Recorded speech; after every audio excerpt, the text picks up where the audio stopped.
Did the Queen of Sheba and King Solomon of Israel really meet? What kind of relationship did they have? Welcome to the Sankofa Pan African series. Please, if you've not already done so, take a few seconds to click on the subscribe button. Thank you.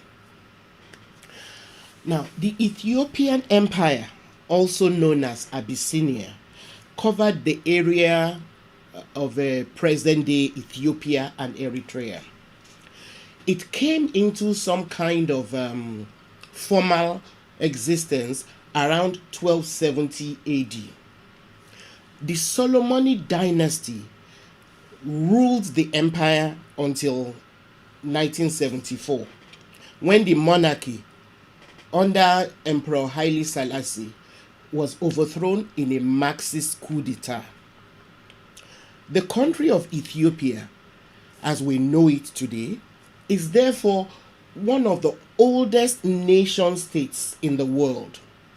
It is the only black African nation to successfully resist the scramble for Africa by colonial powers during the 19th century. Ethiopia only succumbed very briefly to Italian occupation in 1935, but was liberated during World War II. Before then, Italy had tried to invade Ethiopia unsuccessfully. In 1896, Ethiopia defeated the invading Italian army, which only succeeded at that time in capturing Eritrea. Ethiopia has served as a source of pride and inspiration for Africans and Africans in the diaspora. This is illustrated by the works of creative writers as far back as Phyllis Whitley. I've already done an episode about the life of this remarkable woman.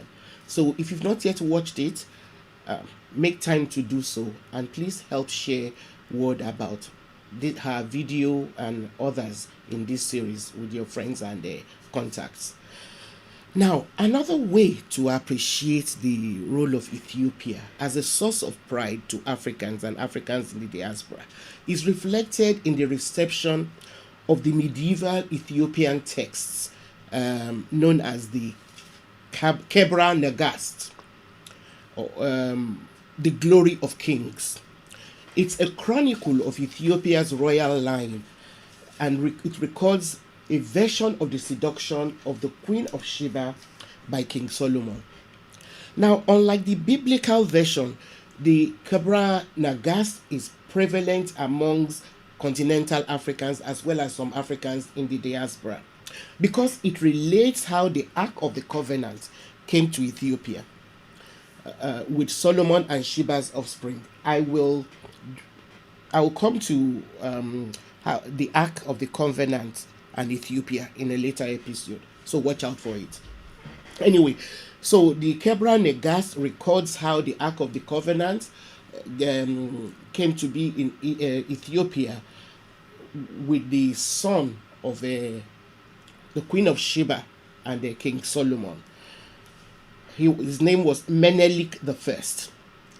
Now, while the story of the Queen of Sheba and Solomon in the Bible does not admit to any amorous relationship with, between the two of them, the Kebra Nagast does so.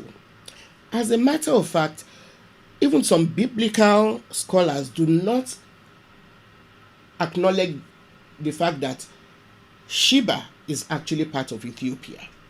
Rather, some biblical scholars try to situate the Queen of Sheba's country somewhere in the southern part of Arabia.